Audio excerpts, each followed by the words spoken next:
Friends, मैं हूं शिखा और आज इस वीडियो में हम लोग डिस्कस करने वाले हैं Veer Bahadur Singh Purvanchal university BEd third semester का पेपर फर्स्ट, जिसका नेम है क्रिएटिंग एन इंक्लूसिव एजुकेशन। उसका यूनिट सेकंड पे हम लोग का चल रहा है, जिसका आज का टॉपिक है इमोशनल डिप्राइवेशन, जिसको हिंदी में हम लोग कहते हैं भावनात्मक अभाव।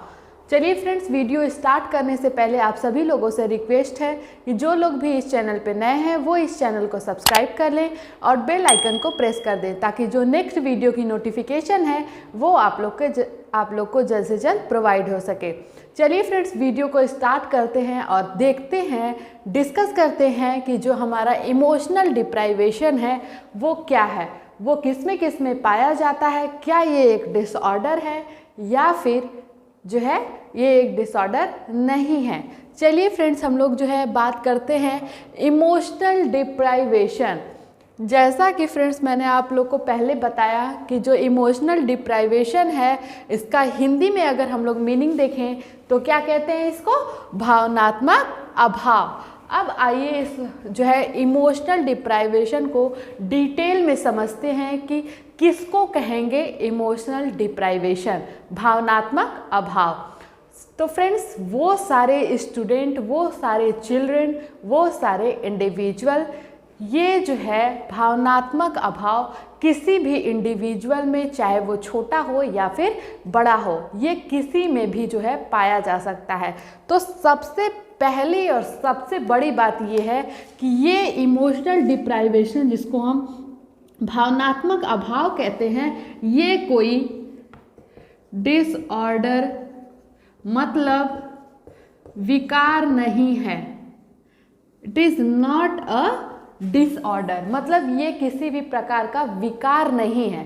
ये एक ऐसी चीज़ है कि ये किसी भी चिल्ड्रन या फिर कोई बड़ा या छोटा, किसी में भी, ये किसी भी इंडिविजुअल में ये पाया जा सकता है।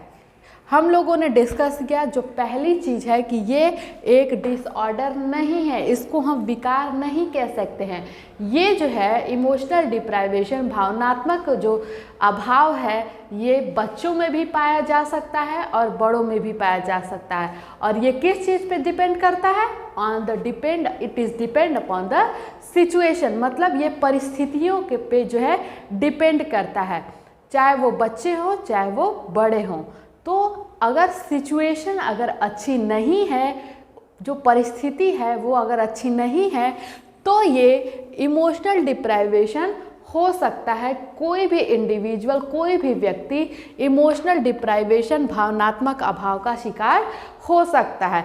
अब आइए जो है और इसको आसान शब्दों में और डिटेल में समझते हैं कि इमोशनल डिप्राइवेशन क्या होता है, भावनात्मक अभाव। भावनात्मक मतलब जो हम इमोशंस, जो भी किसी इंडिविजुअल के या फिर किसी भी चिल्ड्रन के जो फीलिंग्स होती हैं उसको हम लोग बेसिकली क्या कहते हैं, इमोशंस।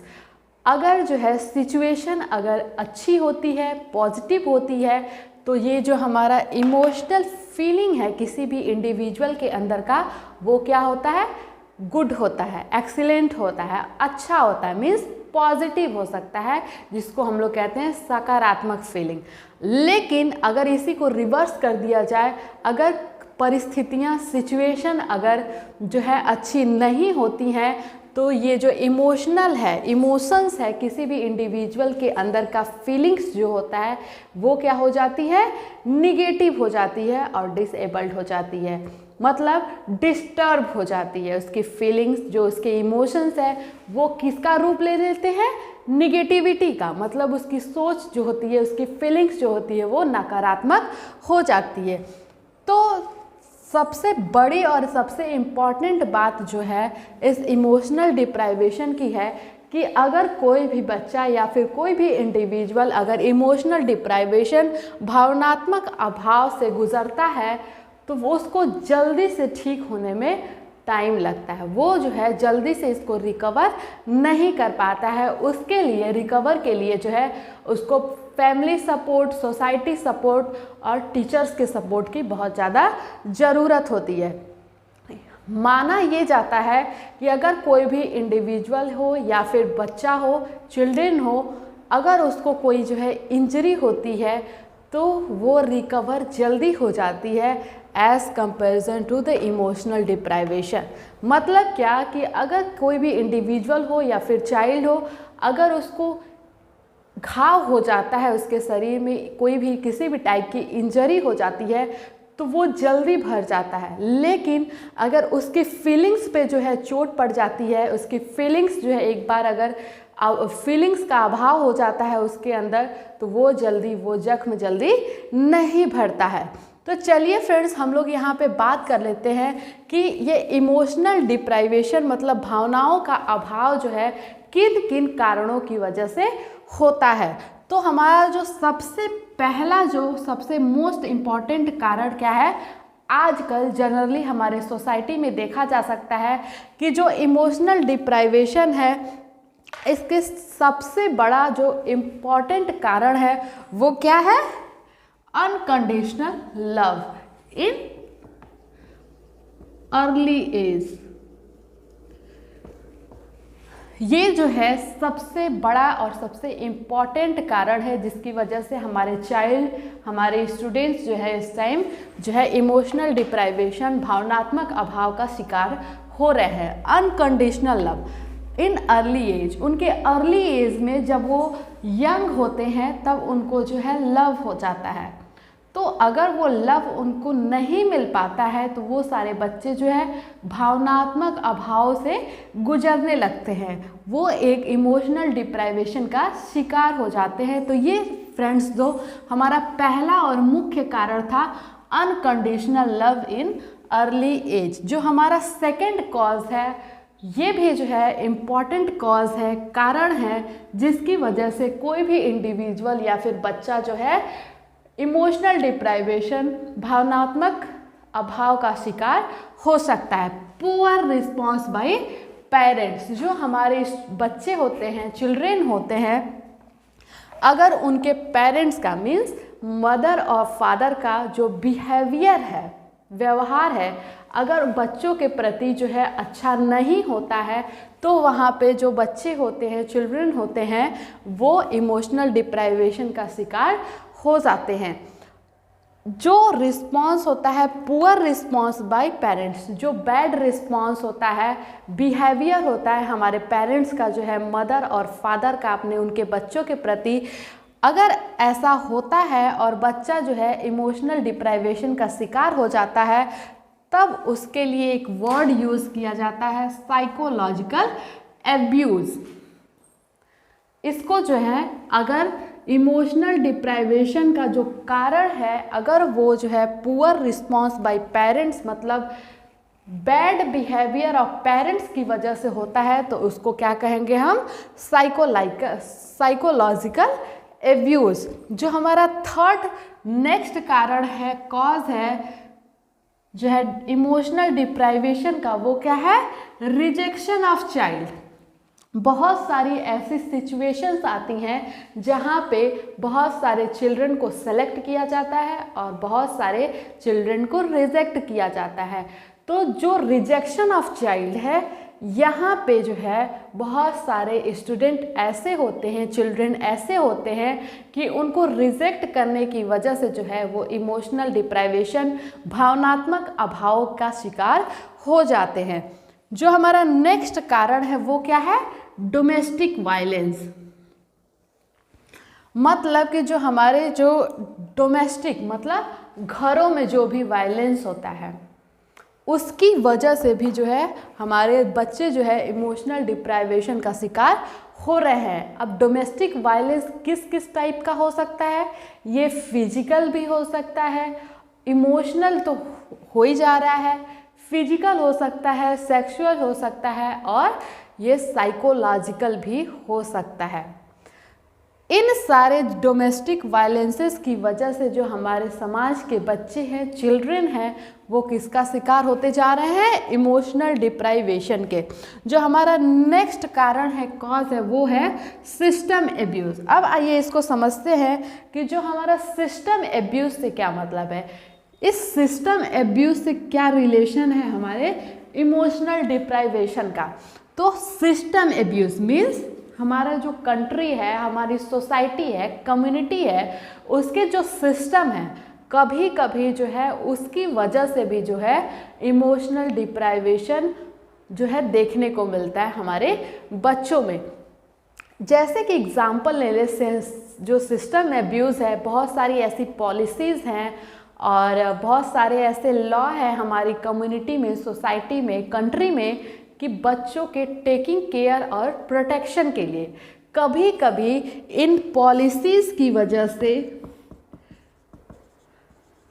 और लॉ की वजह से जो है हमारे बच्चों में जो है कभी कभी इमोशनल डिप्राइवेशन पाया जाता है, भावनात्मक अभाव पाया जाता है।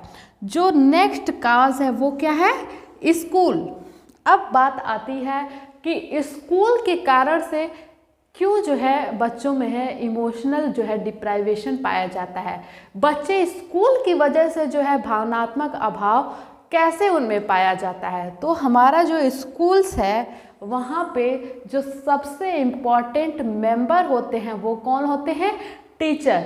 बहुत सारे हमारे ऐसे टीचर होते हैं, अध्यापक होते हैं जो कि बहुत स्ट्रिक्ट होते हैं और बच्चों को वो हमेशा डिसिप्लिन में रखना चाहते हैं।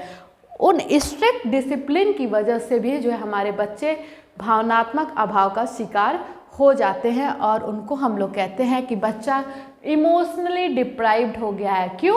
क्योंकि वहाँ पे इतनी रिस्ट्रिक्शन है स्कूल्स में और बहुत ज़्यादा डिसिप्लिन है। जो हमारा नेक्स्ट आता है बट नॉट द लीस्ट, जो हमारा इमोशनल डिप्राइवेशन का जो सबसे बड़ा और सबसे इसको मुख्य इम्पॉर्टेंट कारण कॉज मान सकते हैं इमोशनल डिप्राइवेशन का, वो क्या है? Mental illness, poverty and poor education. बहुत सारे ऐसे बच्चे होते हैं जो कि मेंटली डिस्टर्ब होते हैं, मतलब उनको कह सकते हैं कि वो दिमागी रूप से बीमार होते हैं। तो वो सारे बच्चे जो दिमागी रूप से बीमार होते हैं वो जो है बहुत ज़्यादा जल्दी जो है इमोशनल डिप्राइवेशन के शिकार हो जाते हैं। जो नेक्स्ट बात आती है वो आती है पॉवर्टी की, मीन्स गरीबी की। बहुत सारे ऐसे चिल्ड्रन हैं जो गरीबी की वजह से भी जो है इनकम की कमी की वजह से जो है वो भावनात्मक अभाव का शिकार हो जाते हैं, मीन्स हम लोग कह सकते हैं इमोशनल डिप्राइवेशन का शिकार हो जाते हैं। जो हमारा नेक्स्ट बात आता है पुअर एजुकेशन। बहुत सारे ऐसे बच्चे हैं जिनके साथ पॉवर्टी है, गरीबी है, इनकम की कमी है, जिसकी वजह से वो अच्छी एजुकेशन नहीं ले पाते हैं और अच्छी एजुकेशन के नहीं होने से उनके अंदर नकारात्मक फीलिंग, जो निगेटिव फीलिंग है वो घर कर जाती है, जिसकी वजह से वो इमोशनली डिस्टर्ब हो जाते हैं और भावनात्मक अभाव का शिकार हो जाते हैं। तो फ्रेंड्स, ये थे कुछ कॉजेज़। जैसा कि मैंने आप लोग को पहले बताया कि ये जो है इमोशनल डिप्राइवेशन एक डिसऑर्डर नहीं है, ये एक विकार नहीं है, ये जो है सिचुएशन के आधार पे जो है ये बच्चों में भी पाया जा सकता है और बड़े इंडिविजुअल में भी जो है व्यक्ति में पाया जा सकता है। ये ज़रूरी नहीं है कि एक बीमार व्यक्ति को ही ये इमोशनल डिप्राइवेशन, भावनात्मक अभाव हो सके, बल्कि ये सिचुएशन की वजह से जो है, परिस्थितियों की वजह से ये किसी भी में भी पाया जा सकता है। तो यहाँ पे जो है हम लोग को सिर्फ क्या पढ़ना था? कॉजेज़, कि वो कौन कौन से कॉजेज़ हैं, कारण है जिसकी वजह से हमारे चिल्ड्रन, हमारे इंडिविजुअल सोसाइटी के इमोशनल डिप्राइवेशन के शिकार हो रहे हैं। तो कौन कौन सा जो है हम लोग कॉजेज़ पढ़े जो कि बहुत ही इम्पॉर्टेंट है, उसको आइए जल्दी जल्दी रिवाइज कर लेते हैं। पहला जो कॉज था हमारा वो क्या था?